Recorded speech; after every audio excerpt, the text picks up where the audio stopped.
Diego Lopez has called out Volkanovski, kind of. Now, Diego Lopez has made Volkanovski's life wildly complicated. I'm not sure that he meant to, and I'm not sure that Volk knows that, which adds to the complication. Now, hear me out. Here's what happened. Volkanovski, featherweight king, champion of the world. Pound for pound, king, champion of the world. In fact, Volkanovski loses a fight via split decision at a different weight class to a guy named Islam Makhachev. The rankings come out after the fact. After Volk lost, Volk remains ranked number one pound for pound, which, by the way, if size matters, and it does, there's a reason there's categories, and you watch that contest, it was the right ranking. It's very hard to do, and we don't see a lot of courage from our ranking committee, but they had it in this case. So, fast forward, Volk finds himself in a rematch and loses that one. Short notice, a little bit more to the fight. Volk finds himself in a featherweight title fight. Now he's putting his belt up and loses that one to Ilia Topuria. So, while being a world champion, while being in the very rare air that even gets to contest for champ status, I mean, you have to be so elite to even get that opportunity. He got it twice. That's how good Volk is. They say he's the greatest featherweight to have ever done it, which I got to go with them, right? When you watch his body of work against Jose Aldo or against Max Holloway, ×3, right? It's one of these things that when Volk goes down, I got to set this table for you though, because when Volk goes down again, 2 knockouts in a row, 2 different weight classes, Volk lets us all know that when he returns, it will be for a title. So what, you might think? Plenty of guys say things. Well, he doesn't. Nowhere in Volk's history has he ever said things. Nowhere in the history of Volkanovski's career has he ever sought out a headline. Has he ever trolled the audience? In fact, he's even spoke somewhat candidly on his inability to do those things. That he's open to fighting whoever, but he would like that whoever to sell the fight a little bit because he's not going to do it. He's been very open about these things. So you always have to wonder, when a guy says, when I come back, it's for the title, does he mean that as the expression of whoever's champion and I'm still the best and I'm number one and I'm the top contender and when I get my house in order? Or does he mean he's been given that information from somebody on the second floor of the Ultimate Fighting Championships located in Southern Nevada? I mean, I'm just asking from a perspective that both would make sense. For Volk to have been told, when you come back, it will be for the belt, that would make perfect sense.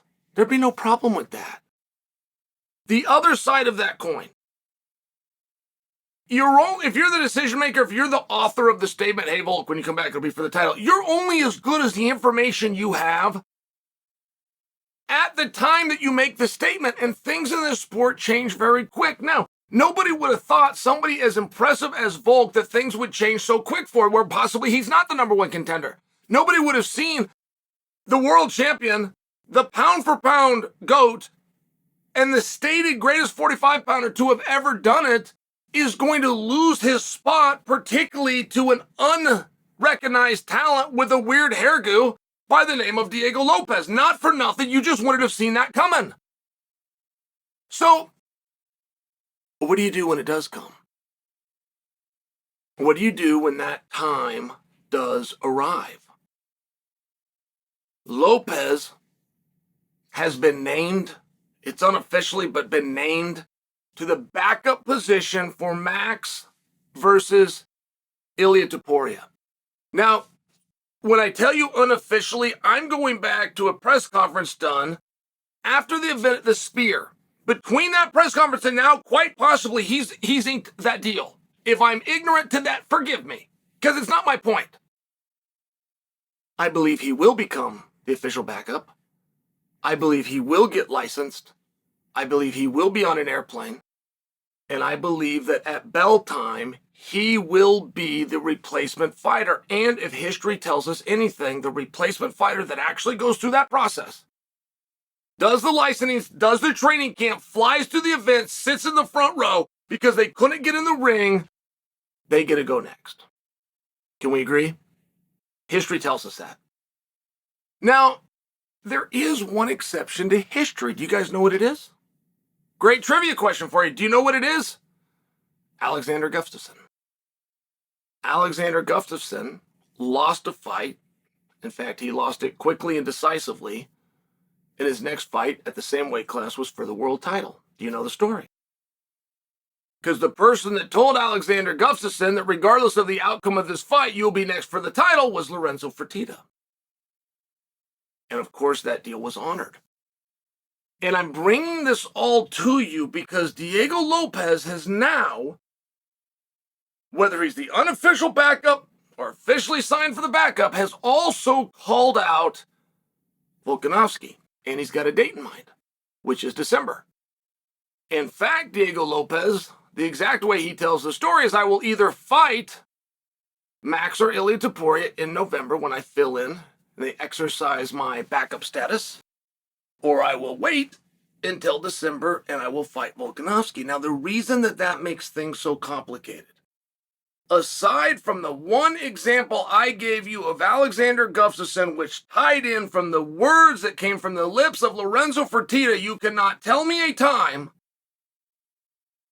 that one likely contender has called it another likely contender. One of those two contenders turned it down and got the nod. You can't tell me a time in history where that's happened. In fact, you can't tell me a guy that's won his last X amount of fights versus a guy that's lost his X amount of fights got the nod. Volkanovski's is very different.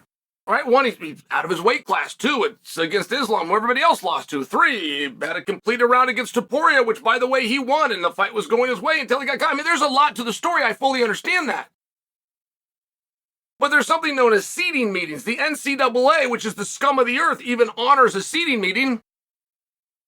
And when all things are equal, you will come down in a round robin to what is known as head-to-head competition. When everything is equal, you got the rankings, you got this much of the masses, you got this much of the population. One guy got told this, but another guy got told this. They both can't be together, and we thought this guy was going to be out longer, but it turns out he's not going to be ready to go, and we got this guy, and we told him, if you'll throw everything out when it's even, and you will look at head-to-head competition, even the scum of the earth, NCAA, does that. And now, you have Diego Lopes, who has called for a fight with Volkanovski. And you cannot tell me a time throughout history where Volkanovski or anyone else is going to be able to brush it off and say, you're not ready, you're not next, maybe we will fight. I am the number one contender. I will return to a number one contendership. We'll see where you are after I handle that piece of business. You just can't tell me a time, no matter how much you want that to make sense, and no matter how much you would like that to be true. Diego Lopes is coming off a win. Volkanovski is coming off a loss. Diego Lopes is ready to fight right now, and to back that up, will fly to a different continent and sit in the front row should he need to, which is the exact process that Volkanovski did in the exact arena to get his opportunity against Islam. I don't know how this is going to play out, and I don't have a horse in the race. Diego Lopes has done nothing. I've been impressed as you guys are. Volkanovski, one of the all-time greats, one of my absolute favorite fighters. I don't have a horse in this race, but make no mistake, there is a race. And whether Diego Lopes meant to do this because secretly he's strategically very good at this, or Volkanovski doesn't know what's happening, he's going to sit one out because he thinks that he has a guarantee. There are no guarantees. There's one bout agreement. It goes to one guy. There is officially a call out by Lopes. Volkanovski, the ball is yours.